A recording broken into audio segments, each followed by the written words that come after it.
Você está ouvindo Na Frequência, o podcast do Hospital de Amor. A cada episódio, discussões sobre assuntos do seu interesse: inovação, tecnologia, humanização e conhecimento. Na Frequência, Bioética. Em comemoração aos 50 anos da publicação do livro Bioética, uma ponte para o futuro. Você será provocado a pensar conosco sobre o futuro da humanidade. Sintonize-se e construa essa ponte para o futuro. Sejam todos bem-vindos para mais um episódio desta série sobre bioética. Eu sou Henrique Moraes Prata e, juntamente com o Dr. Marcelo Gobo, médico de família, tenho a alegria de receber a jurista Marina Pfefferbaum. A Marina é professora na Escola de Direito de São Paulo da Fundação Getúlio Vargas e coordenadora do Centro de Pesquisa, Ensino e Inovação da FGV Direito.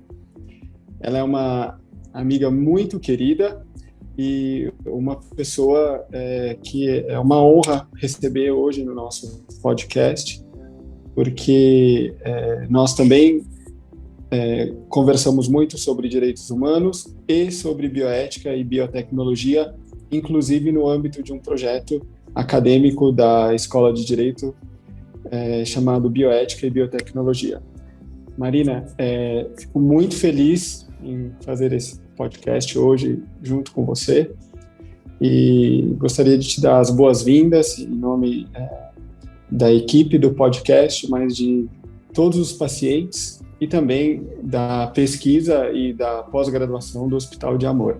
Espero que essa seja a primeira de muitas vezes conosco e já adianto um convite para um evento presencial o ano que vem, pós-pandemia, né? Então, eu fico muito feliz, te dou as boas-vindas e gostaria que você fizesse uma apresentação do capítulo e já adianto para colocar minha primeira pergunta, que nós nos conhecendo muito bem, qual você imagina que foi o ponto de conexão entre direitos humanos e o capítulo 13 do livro do Potter? Bom, primeiro a todas, olá a todos, muito prazer estar aqui, Henrique, Marcelo, uma honra para mim, principalmente contribuir aí com os projetos lindos que o hospital tem, então já agradeço muito o convite e agradeço também a oportunidade de debater sobre esse capítulo tão desafiador, tão atual do livro. E aí, respondendo essa pergunta, né, talvez do porquê eu estou aqui, vou comentar um pouco sobre a minha trajetória e sobre como eu li esse capítulo a partir das minhas lentes. Eu sou professora, tempo integral, então eu vivo da docência e da pesquisa. E muito da minha área de pesquisa ela é baseada em direitos humanos e atualmente muito da junção de direitos humanos com tecnologias emergentes, quais são os impactos de tudo isso.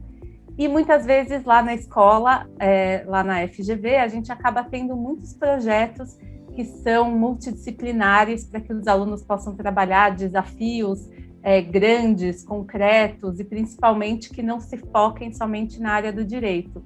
E esse semestre, o desafio interessante foi trabalhar bioética e biotecnologia e tivemos aí o prazer de contar com a ajuda do Henrique nessa história toda.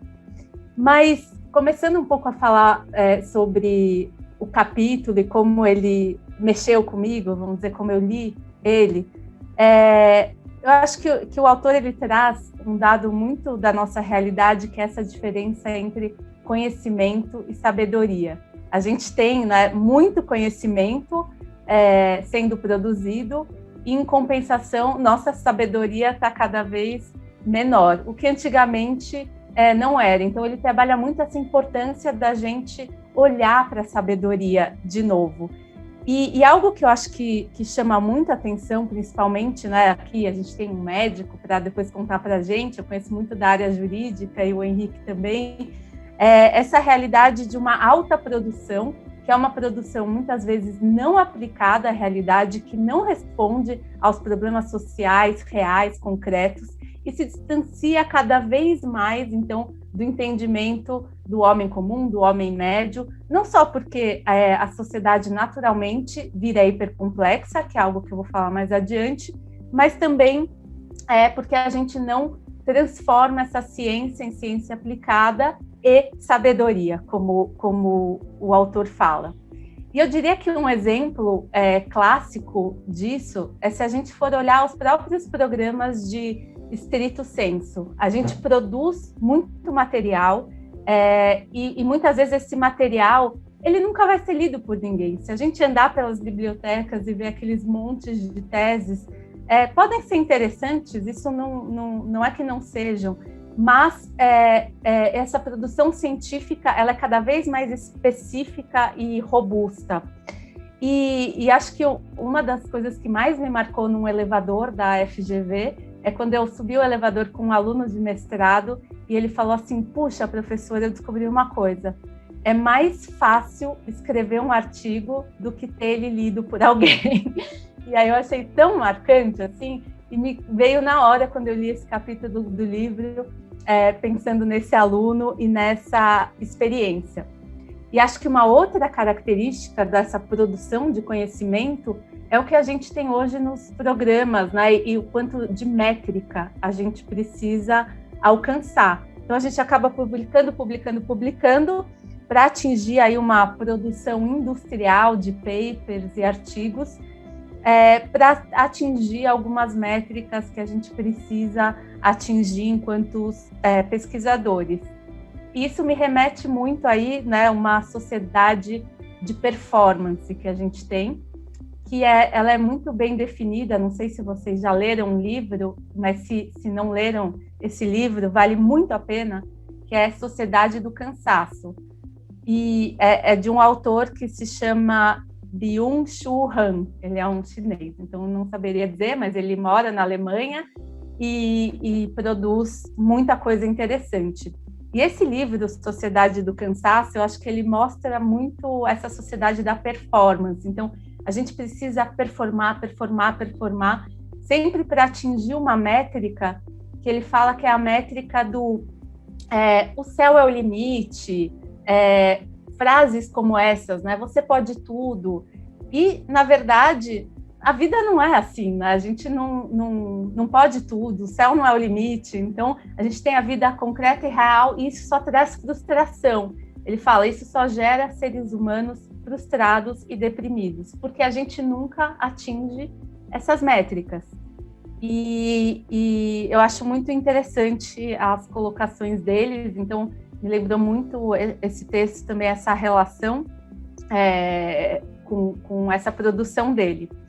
E aí, então, mas voltando a essa questão, né, da ciência, né? Então, a ciência, ela produz e muitas vezes não tem sabedoria suficiente. Mas o que acontece? Eu acho que a gente está numa sociedade ultra complexa. Se a gente olhar para cada um dos sistemas sociais, por exemplo, pode ser o direito, a medicina, a arte. Se eu for num desfile de moda, se vocês virem um desfile de moda, eu olho para aquelas roupas, as pessoas, eu não tenho um olhar crítico. Eu olho e falo, nossa, o que é esse bolo andante na minha frente? O que é essa roupa, meu Deus? Só que tem quem entende e calibra o olhar, tem uma questão política forte, tem uma manifestação cultural enorme em cada desfile. Mas ele está tão especializado que fica muito distante da nossa realidade. E a mesma coisa o direito, que tem a sua linguagem técnico-jurídica, também muito, muito específica, que está cada vez mais distante do cidadão comum, e a medicina nem se fale. Então, a gente às vezes conversa com o médico e não entende uma palavra do que ele fala por conta das especificidades. Então, essa complexidade, essa hipercomplexidade social faz com que as pessoas fiquem distantes de certos conhecimentos e muitas vezes elas não conseguem filtrar esse conhecimento. E aí, a partir disso, vem muitas questões, como a gente vê hoje, do negacionismo da ciência. E esse negacionismo, ele vem muito como uma redução de complexidade do mundo que a gente vive hoje. Ele é tão complexo que às vezes a gente opta e fala assim, não, deixa que o Facebook decide por mim o que eu vou ler, ou o aplicativo vai me falar, mexa-se, beba água. Então, eu acabo as notícias são selecionadas pelo aplicativo, eu vou dando like nas coisas que eu acredito para reduzir essa complexidade e essa complexidade social está muito forte. E aí, então, essa é uma dimensão do negacionismo da ciência. Se a gente transpor isso para o direito, por exemplo, a gente tem outro tipo de negacionismo, que é: por que a gente não mata e não prende aquele bandido? Por que eu não torturo o Fernandinho Beiramar e descubro todas as correntes de tráfico do Brasil? Por quê? Porque a gente discute muito devido processo legal, presunção de inocência, que são garantias de direitos fundamentais. Isso fica tão distante também da realidade social que acaba sendo uma linguagem técnico-jurídica, e por isso que as pessoas não entendem quando um bandido, entre aspas, é solto, mas a gente está simplesmente garantindo direitos fundamentais. Então, acho que isso, e aí vem esse possível negacionismo aí, no caso do direito. E muitas vezes esses sistemas sociais se chocam. E acho que um exemplo desse choque é a questão do próprio, por exemplo, quando vai um artista, picha a Bienal e fala que aquilo é arte, o direito fala, não, isso você não pode fazer. Então, a gente já vê um choque entre arte e direito. Ou quando um artista prende um cachorro passando fome, falando que ele quer expressar a dor por meio da arte de um ser vivo, o direito vai lá e fala, não, você não pode fazer isso não é arte. Ou seja, choques muito grande entre sistemas. E aí a gente se pergunta, para lidar com tudo isso, com toda essa hipercomplexidade, será que a gente precisa de valores comuns, valores que a humanidade quer caminhar? Ou seja, tem uma autora que eu gosto muito, que chama Shoshana Zuboff, que ela fala, será que eu posso chamar o espaço da internet como lar, como um lugar que eu me identifico? E é isso, será que a construção da sociedade que a gente está fazendo, será que a gente pode chamar de lar? Quais são os valores comuns que a gente quer ter enquanto sociedade? E aí eu transformaria esses valores comuns na palavra sabedoria que ele fala no texto. Mas eu falei demais e quero ouvir vocês.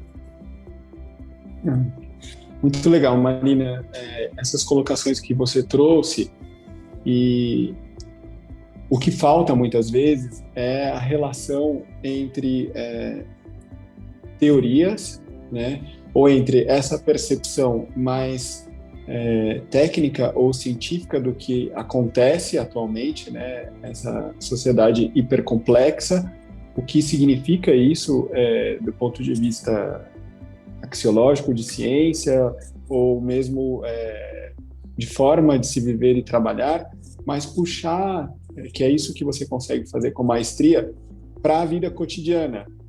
Inclusive, eu acho que o projeto acadêmico mais bonito que eu já participei da minha vida foi Direitos Humanos e Vida Cotidiana com vocês, né, com uma turma inesquecível, e aquele material, que na verdade é um livro didático, né, pode ser usado tanto no ensino médio quanto no início de várias graduações, aquele material ele transforma toda uma teoria de, digamos, de quase 100 anos de direitos humanos, que é isso aqui que Potter chama de um sistema de valores comuns, em algo que o cidadão consegue enxergar no seu dia a dia, né? Então, num capítulo que pretende colocar a sabedoria, né, a busca por essa sabedoria ou por uma percepção melhor como um objetivo da sobrevivência,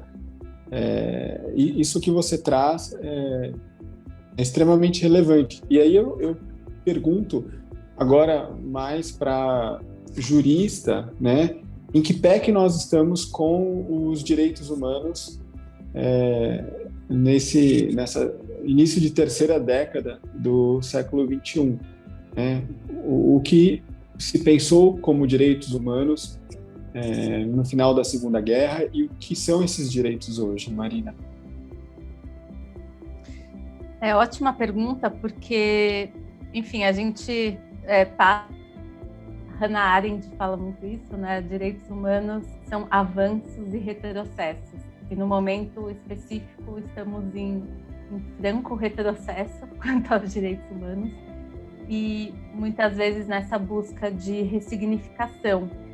E uma das coisas que me chamou a atenção, trabalhando esses valores comuns de sabedoria aqui do livro, é que existe uma discussão nos direitos humanos, até uma discussão hoje considerada mais ultrapassada, mas eu acho que ela conta muito a narrativa dos direitos humanos, que é a diferença entre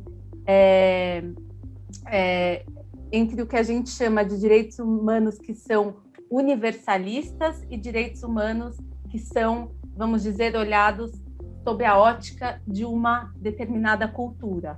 Então, vamos dizer assim, por exemplo, dignidade humana é um princípio que é geral a todo ser humano apenas por ser a condição de humano. Mas quando a gente olha, existe um debate, aí esse é um exemplo muito clássico, do relativismo cultural que acontece, por exemplo, na África, quando a gente tem a mutilação da genital feminina para que aquela pessoa faça parte da tribo. Então, será que isso deve ser respeitado ou não? Porque é um choque imediato à dignidade da pessoa humana com esse nosso olhar ocidental. Então, a gente tem essa tensão muito forte entre universalismo e relativismo cultural, e principalmente, será que esses valores que são considerados valores universalizantes, eles são pautados numa cultura europeia? Ou ele também abrange nesse universalismo outras culturas, outras visões de mundo, porque a gente sabe que são muito diversas. E uma resposta que eu acho que é bem interessante, mas ainda é um desafio muito grande, é que a gente fala muito em pluralismo. Então, a gente conseguir respeitar essas diferenças culturais, mas também ter esse piso protetivo mínimo em que a pessoa possa buscar a guarida quando for necessário. Então, o exemplo clássico se essa mulher que vai ser mutilada, por exemplo, ela não quer fazer parte daquilo, ela tem todo esse direito à sua escolha própria que deve ser respeitado. Agora, se ela quer, porque sem aquilo ela não vai ter mais uma cultura e uma reverência, isso também pode ser respeitado. Então, assim, depende muito de como você se apropria da questão dos direitos humanos. Agora, é muito importante, né, quando a gente fala na defesa de direitos humanos, e é muito importante a gente olhar os direitos humanos como algo que é contra-majoritário. O que significa essa palavra? É contra a maioria. Porque se a gente for ouvir a voz da maioria, fala, não, bandido tem que ser preso. Não, por que então não tortura? A gente tem que tomar muito cuidado, né, com essa voz coletiva que pode afetar os direitos humanos, porque à medida que a gente aceita tortura, aceita estados de exceção no direito, que tipo de sociedade a gente vai construir? Então, isso que eu acho que é o desafio dos direitos humanos, é entender que essa proteção ela é válida para qualquer pessoa, porque se eu tivesse, por exemplo, um homônimo, Marina Pfefferbaum, que fosse uma pessoa assassina, etc., e aí me prendessem, me torturassem, mas não sou eu também preciso dessa proteção. Então, o que eu tenho a ver com isso, né? O que você tem a ver com isso? Todo mundo é sujeito dessa reflexão de direitos humanos. Por isso que eu acho que quando um Estado, como o Brasil, que tem um líder político que não respeita direitos humanos, e a gente está imerso nessa hipercomplexidade, como eu falei, em que as pessoas estão se sentem distantes da ciência, se sentem distantes da linguagem jurídica, se sentem distantes de tudo isso, elas acabam olhando, se aquele meu líder político está falando isso, que a cloroquina é a solução, é isso, ele é meu líder, né? Então ele reduziu a complexidade para mim.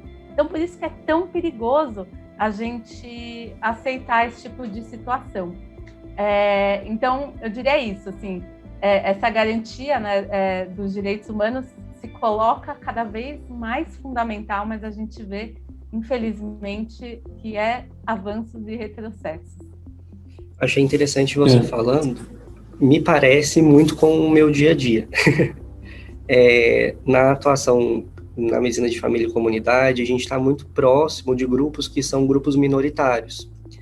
E a gente vê muito essa questão do que são os determinantes sociais de saúde e doença, por exemplo, interferindo na dinâmica e nas escolhas dos indivíduos, e às vezes, inclusive, naquilo que é limitação dos direitos fundamentais.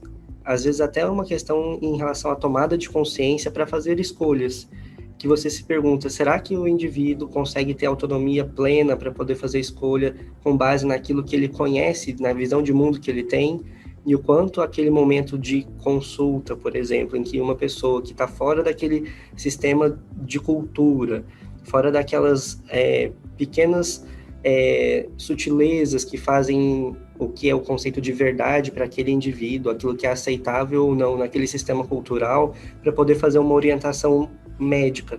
Isso é, dentro da medicina de família e comunidade, um dos temas mais complexos, e que é justamente a competência cultural. Eu já tive a experiência de atuar como médico em vários tipos de culturas diferentes, inclusive em culturas do continente africano, e é extremamente interessante a gente poder comparar justamente essas verdades e essas sutilezas. Você foi falando sobre o conceito de dignidade, e eu fui me lembrando da minha atuação lá, e pensando, quando eu cheguei para poder fazer o atendimento, eu ficava pensando justamente no quanto aquilo era um choque para a minha realidade, para a minha visão do que era dignidade em relação ao que eu tinha me deparado. Mas que lá era totalmente aceitável, e que se você fosse entrando dentro do sistema e daquela matriz cultural, você entenderia de onde vem aquilo e passaria a aceitar e entender que a realidade que a gente conhece, né, que é muito influenciada pela questão da cultura europeia, ela é diferente de outros sistemas de pensamento, né? E ser diferente não quer dizer ter mais valor, menos valor, ser certo ou errado, é simplesmente uma questão de diferença.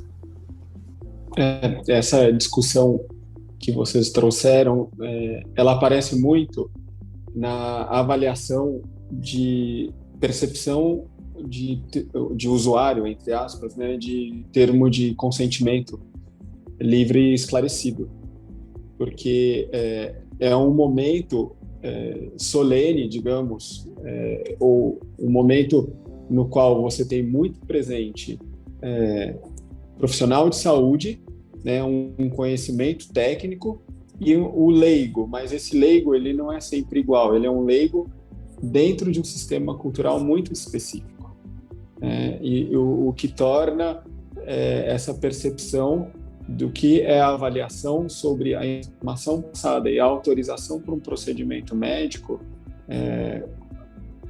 quase impossível, né? E aí nós precisamos, até do ponto de vista jurídico, de ficção, né, trabalhar com algum reducionismo na percepção dessa concordância para conseguir avançar. Agora, ouvindo vocês falando sobre a questão europeia, eu até me lembro sempre de um livro de uma colega de turma na Faculdade de Direito da USP. Hoje em dia ela é professora, mas no mestrado ela trabalhou a questão da dignidade humana. É a professora Helena Regina Lobo da Costa. E ela explica muito bem o que foi esse conceito, né, que é um conceito que foi criado pelos americanos quando fizeram, entre aspas, a lei fundamental alemã, e o que isso significou, o que se desenvolveu do conceito na Alemanha e o quanto não é um princípio auto-aplicável, digamos, como um argumento por si só.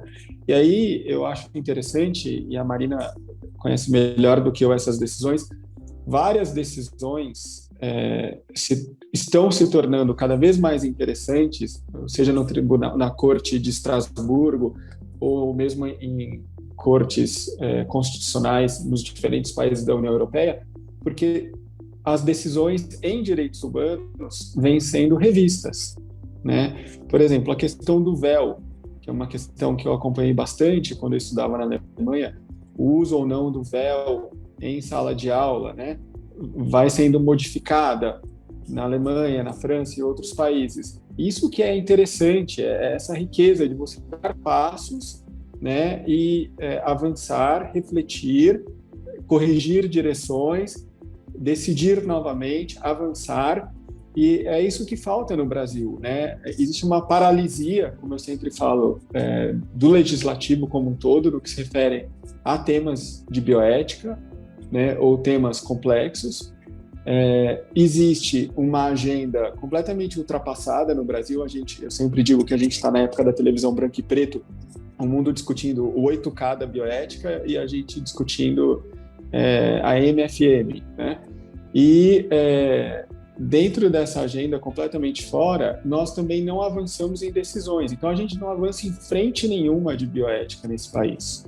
Nenhuma. Sendo que os problemas avançam, né? A sociedade hipercomplexa, com todos os novos desafios, só ganha complexidade no dia a dia. E nós não saímos do mesmo lugar, né? E aí existem algumas atuações pontuais, mas que não são de uma forma que leve a sociedade como um todo a dar passos e trabalhar com essas questões, né? O meu mestrado também eu sempre acompanho o que está acontecendo com o que foi meu tema de mestrado, que eu defendi em 2005, que é a questão do direito das próprias origens genéticas, né? Um caso francês, o caso Odievre, e a questão da legislação alemã. Isso muda sempre, e o legal é isso, é a gente enfrentar os temas, avançar no legislativo, no executivo, no judiciário, e como sociedade ter um debate qualificado dessas questões. Em simplificações do modelo hipercomplexo atual, a gente não vai chegar em lugar nenhum. E o que acontece hoje no Brasil se a gente pegar a produção acadêmica, por mais que se possa criticar, e a Marina sabe que eu sou um grande crítico dessas produções estéreis, digamos, mas a qualidade acadêmica, do ponto de vista cultural, sociológico, né, isso eu falo até como ex-aluno da FEFELESH, ela decai, ela não melhora, né? O que nós temos de produção hoje, sobre reflexões sobre o Brasil, digamos, é pior do que era na década de 80, 70, né? Então, eu passo a palavra para a Marina um pouco para comentar. A minha visão é um pouco de bioeticista e de alguém que vem da filosofia, mas eu queria que você comentasse também, Marina, o que é esse hiato nas questões bioéticas e de direitos humanos no país. E esse hiato, ele é brasileiro ou ele é geral? Voltando aqui, acho que muita riqueza aí na fala de vocês dois, e voltando ao ponto do Marcelo, né, que comentou um pouco sobre essa questão, né, que é tão difícil a gente adaptar a realidade cultural, social, e poder transformar essa linguagem técnica em algo que faz parte dessa cultura, né, das pessoas. E eu fico pensando mesmo, e aí voltando, né, às várias considerações aqui que o Henrique fez, porque a gente está dentro de um Brasil que são muitos Brasis diferentes. Então, é um país, se a gente for olhar, tem até autores que falam isso, que eu acho muito interessante, se a gente for olhar a sociedade suíça e a brasileira, a hipercomplexidade do Brasil é infinitamente maior. Assim, a sociedade suíça não é tão complexa, né? Você segue horários, você segue regras, você segue... E aqui no Brasil a gente tem uma pluralidade de tantas coisas, né? E tanta diferença social, desigualdade, que isso torna as coisas muito mais difíceis. E da sua fala, Henrique, eu me remeto muito a essa questão de como é difícil também nesses países em desenvolvimento, como é o caso do Brasil, o continente africano, né, de muitos países no continente africano, de ter, de fato, a efetividade dos direitos humanos, né? Porque a gente sempre vê até uma tensão do próprio entendimento do que são direitos humanos aqui no Brasil, em choque até com diretrizes internacionais.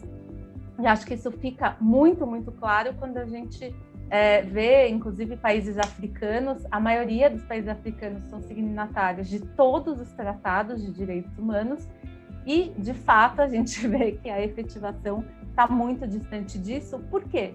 Porque a gente não tem democracias sólidas, né? A gente tem ou democracias recém-conquistadas ou democracias ainda em construção, como é até o caso do Brasil. A gente vê isso hoje, a gente tem instituições fortes, mas a gente tem visto muito abalo institucional por conta de questões aí de direitos humanos. E nessa dimensão, nessa seara internacional, é até interessante que aí este foi o meu doutorado, que trabalhou essas questões de como que a gente efetiva direitos humanos quando eles não são efetivados nessa esfera internacional.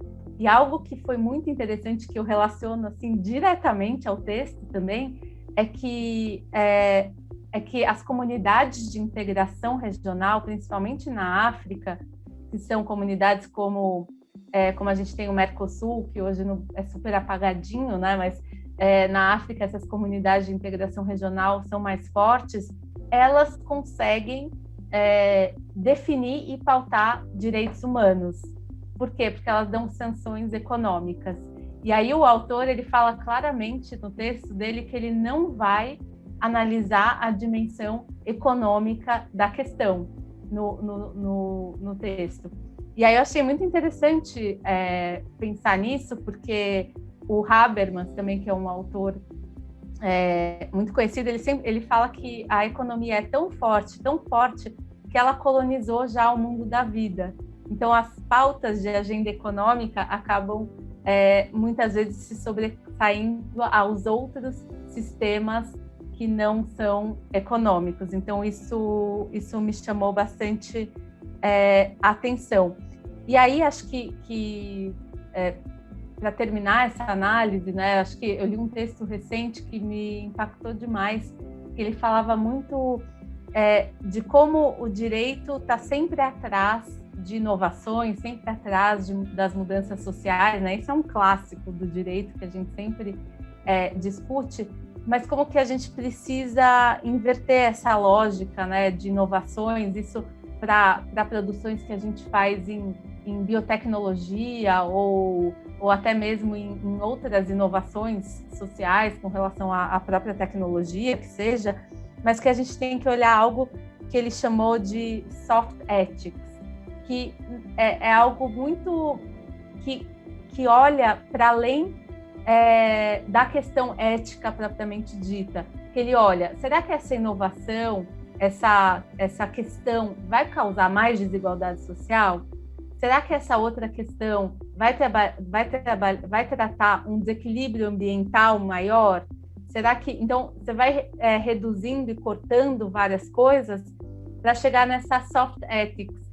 E até, de certa maneira, ele fala, é uma matemática tão difícil que talvez isso seja possível só na Europa, trabalhar com essas dimensões aí tão fechadas de ética. Mas é um pouco aquilo, né? Para onde que a gente quer caminhar? Que mundo que a gente quer construir para chamar de nosso lar, né, no futuro? Engraçado você falando, Marina, eu vou fazer uma inserção que vai parecer muito, muito nada a ver, mas que eu acho que condiz bem com o que você trouxe. Na década de 80, quando eles lançaram a série do Star Trek, ela foi um grande avanço em algumas discussões no ambiente cultural pop, por conta de algumas provocações que ela fazia. E dentre as diretivas que essa série propõe é que, entre os personagens, para você poder ter intervenção em um dos mundos que eles iam explorar, era necessário que houvesse uma equivalência tecnológica, em que você não poderia intervir em uma cultura se eles não conseguissem atingir o mesmo patamar de desenvolvimento tecnológico do que os exploradores que estavam tentando garantir ali o equilíbrio entre as nações e as diversas culturas. E isso me remeteu um pouco ao final da sua última fala, em que a gente às vezes vai tentando discutir coisas que só são possíveis num ambiente como o da Suíça, e que a gente está numa realidade cultural, como é no Brasil, de diversas realidades, de diversos mundos, e você vê, minha maior tempo de atuação profissional é aqui no estado de São Paulo, em uma cidade que é a cidade média, né, como é o caso de Barretos, e você vê questões, às vezes, lá na ponta, em que você se questiona, que mundo é esse, ou que sociedade é essa, em que você vê, às vezes, uma violação tão grande, em que você não consegue introduzir para o sujeito a capacidade de ele ter escolha sobre si, escolha sobre a sua própria saúde, e às vezes por não conseguir tornar aquilo palatável ou compreensível, ou principalmente trazer para ele a questão de experimentar aquilo que é direito próprio, que é garantido, e que você não consegue manter o básico em uma sociedade que, no papel, as coisas acontecem, né? Mas a hora que você vai fazer essa transposição entre o que é o acadêmico, o que é o ideal, você não consegue. Porque esse avançar, às vezes, tecnológico é tão grande, mas você tem uma falta de sabedoria, como o Potter nos traz no livro, né? Que, às vezes, transcende o papel, transcende a formação, a sabedoria. Inclusive, ele traz um gráfico muito interessante, né? O conhecimento exponencial, às vezes, parece antagônico à velocidade que você desenvolve sabedoria, porque ela depende de tempo. Talvez por isso o direito esteja sempre atrás. Algumas questões que dependem de sabedoria, elas dependem de tempo, né? E o conhecimento técnico, ele é muito rápido. Tem uma questão interessante dessa rapidez, ultimamente, tem a ver com a pandemia, que são os textos pré-prints. É uma coisa que nunca existiu, divulgar texto antes de ser avaliado por uma revista. Então, eu mando para uma revista que vai fazer uma avaliação por pares e publico um texto pré-print, com todas as ressalvas, mas aquilo já altera completamente a percepção das pessoas, a forma como se atua, né, na assistência, e a forma como se compreende ciência, em última instância. Então, assim, essa rapidez realmente chegou também na ciência numa velocidade de mídias sociais, né? E se antes a ciência ela era algo exclusivo de pessoas que estudavam muito e que antes de acessarem o conteúdo técnico tinham uma base que permitia uma reflexão acertada, ou uma reflexão muito bem feita sobre os fenômenos, digamos assim, imaginem os monges estudando, vendo o Mendel e o jardineiro lá com as ervilhas, né? Ervilha rugosa, ervilha... existem até várias discussões sobre essa questão das ervilhas que nós já tratamos aqui num outro podcast. Talvez tenha que ser objeto de uma série inteira, né? A verdade sobre as ervilhas. Mas naquela questão toda, quando as descobertas eram levadas e apresentadas, imagina a qualidade, né, das reflexões. Não só porque eram monges, mas também porque as ervilhas demoravam para crescer e tudo era feito de forma muito devagar. Agora, hoje em dia, é tudo numa velocidade absurda. E a forma como as coisas são divulgadas e compartilhadas também. E aí, eu pergunto para a Marina, para o Marcelo, o que é, né, o que é esse mundo de mídias sociais, de redes sociais? Como a bioética, a sabedoria e o direito conseguem conviver com os algoritmos, né, que é tudo manipulado, né, não existe liberdade na internet, porque é uma liberdade completamente manipulada por algoritmos e outras formas de inteligência artificial. E como, né, promover espaços de conhecimento. Aí a pergunta para a professora, né? Esses espaços, eles continuam a existir apenas nas universidades, apenas nas escolas, ou eles existem também na internet? Perguntando de uma forma simplificada. Nossa, muito interessante aí essas suas colocações que abrem um flanco enorme, né? Só comentando rapidamente aqui o Marcelo, realmente a gente produz numa velocidade, eu gostei dessa sua análise, né? Numa velocidade técnica muito maior do que a gente produz sabedoria, que é talvez algo que a gente precise aprofundar até para lidar com essas questões que o Henrique está trazendo, que eu acho que é fundamental a gente olhar até por conta de grupos que você participa, bolhas que vão se formando na internet, mas só um dado interessante, né? Se a gente pegar, que eu tenho aqui na mão recentíssimo, se a gente pegar dados do YouTube, né? A gente tem 30 milhões de visitantes por dia e 5 bilhões de vídeos assistidos por dia. Então, é um número, e 500 horas de vídeo são feitos upload por minuto.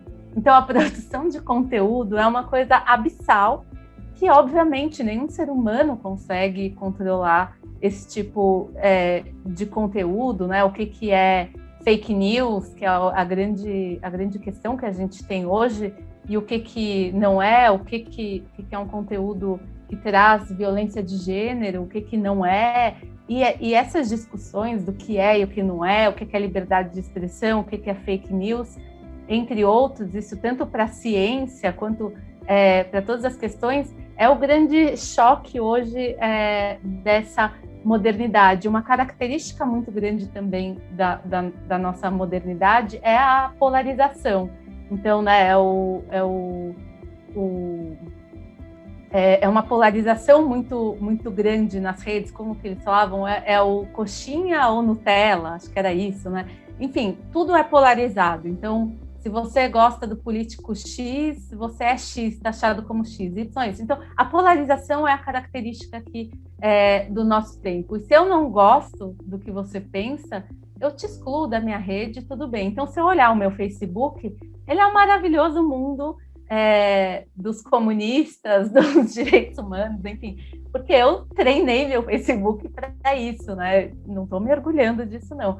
Mas porque os algoritmos vão, de fato, selecionando os conteúdos que você tem interesse e te colocando para isso. E é humanamente, então, fazer esse gerenciamento. E aí vem a inteligência artificial, como o Henrique colocou, os algoritmos, que vão, então, fazer essa seleção de conteúdo.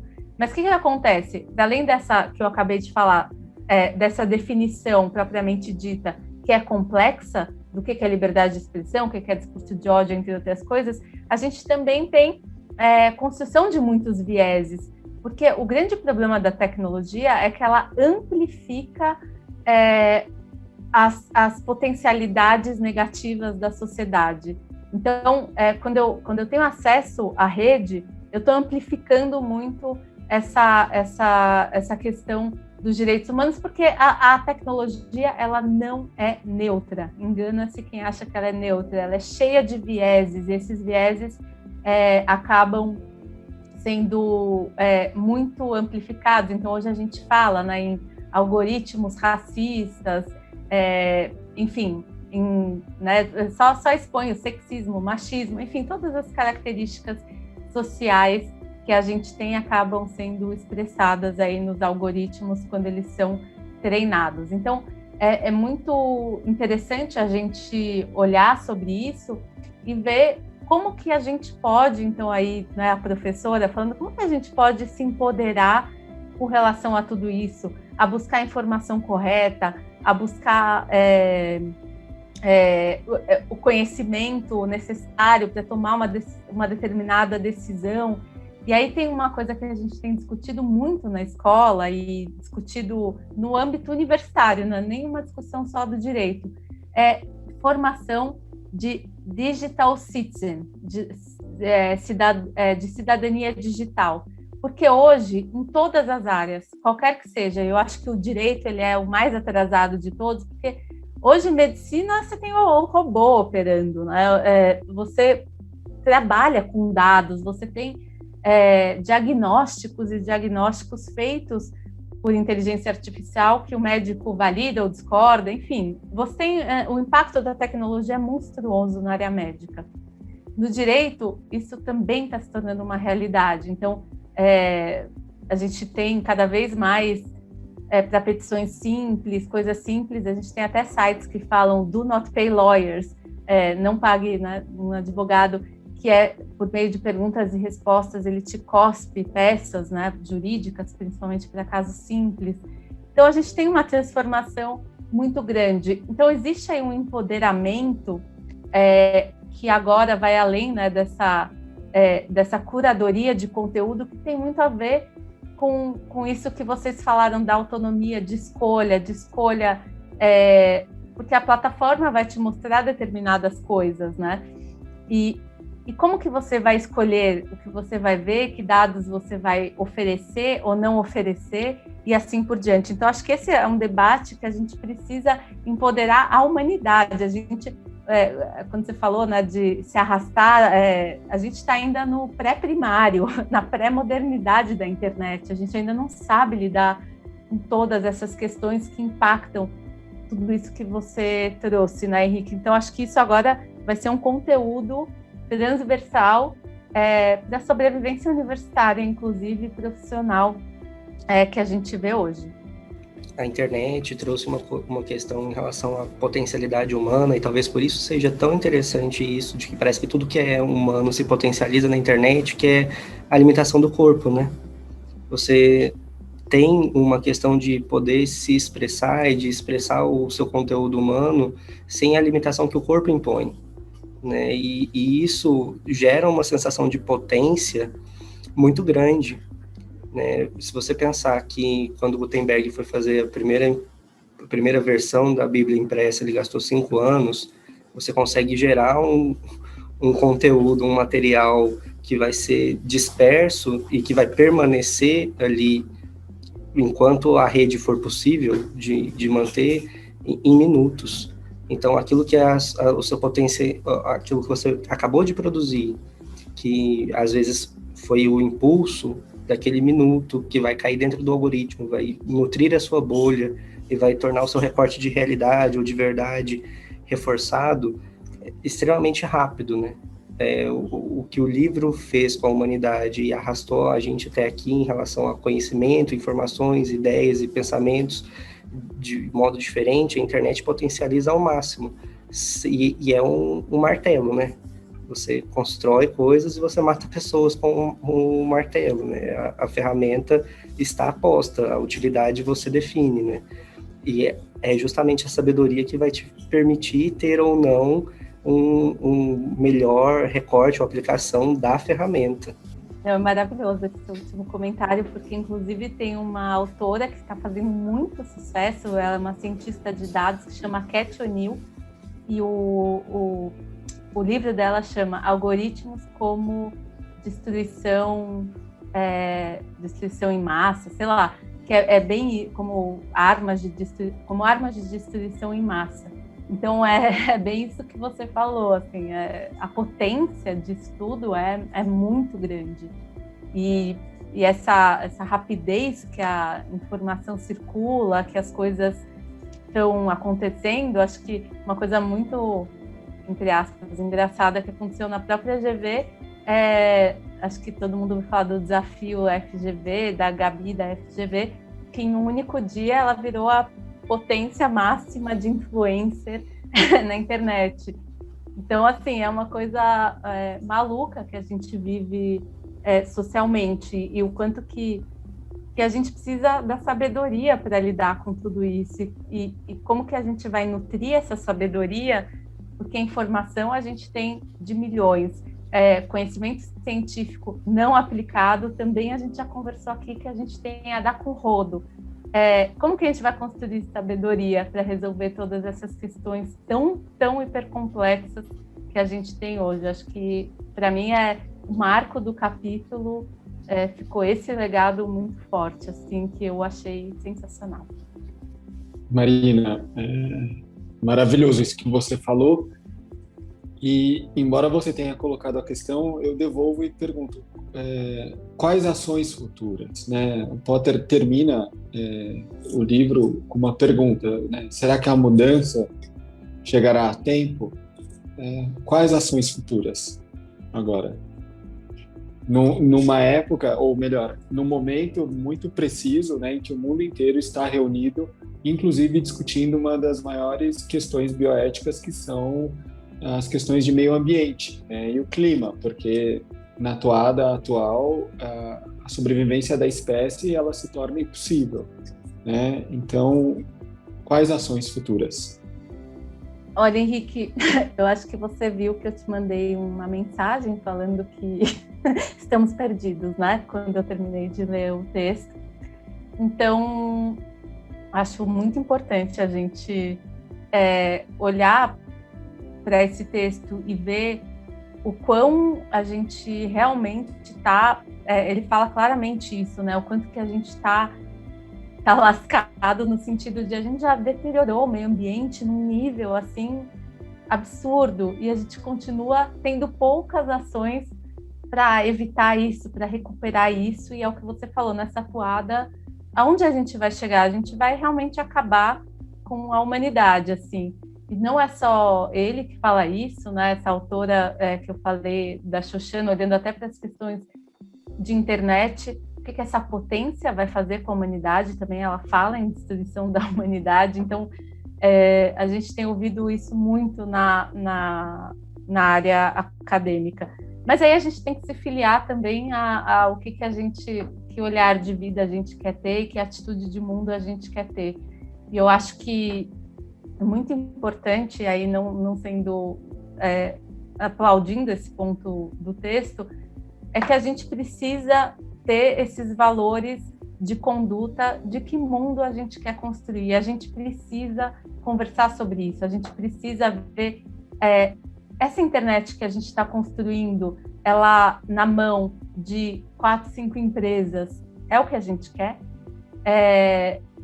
Enfim, essas decisões bioéticas tá na mão de quem? Enfim, a gente precisa discutir isso, mas dar condições, que eu acho que é o mais lindo dos textos do Amartya Sen, que é condição de agente, esse termo que ele usa, que é justamente dar as condições para que as pessoas possam tomar decisões.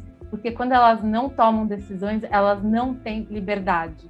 E a liberdade está muito vinculada a essa condição de escolha e condição de agente que ele coloca.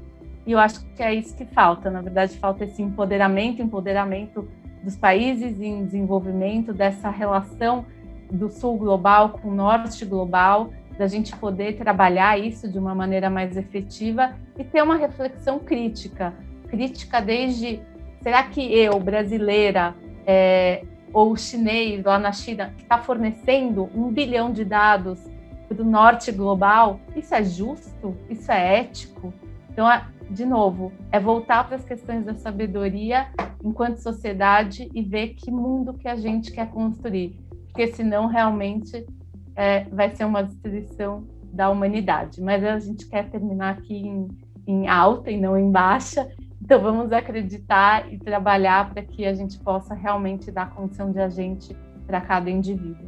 Marina, foi a frase mais linda que foi falada em todos os episódios, quer dizer, a fala mais linda, e fico muito feliz de chegar ao final da série de bioética e ao final desse episódio com essa sua reflexão. E eu acho que o resumo de tudo, e o resumo da própria bioética é isso: dar às pessoas liberdade de escolher, né? E, diferentemente de outros capítulos, eu gostaria de encerrar este lendo um trecho do livro do Potter, bem ao final, quando ele vai falar sobre um sistema comum de valores. E eu acho isso oportuno porque hoje nós temos todas as lideranças mundiais discutindo o clima, discutindo o meio ambiente e assumindo compromissos, né? Assumir compromissos significa assumir que vai cumprir, né? E eu espero que todos os compromissos assumidos de fato sejam cumpridos. Eu vou ler um parágrafo que resume bem o que eu gostaria de dizer, né?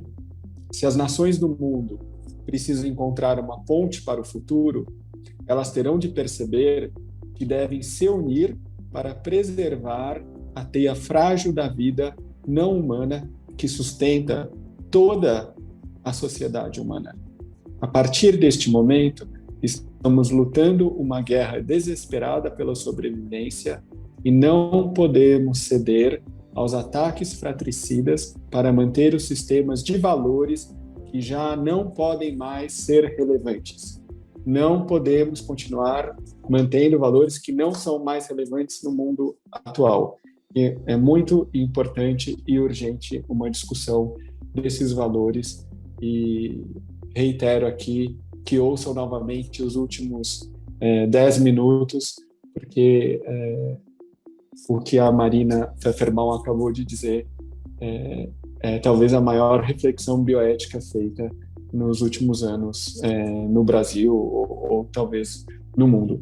Eu agradeço a todos os ouvintes por terem estado conosco ao longo de 13 episódios. Agradeço ao Dr. Marcelo Gobo, médico de família, que foi um grande amigo ao longo de todos os programas, e espero que em próximas séries também de bioética e filosofia.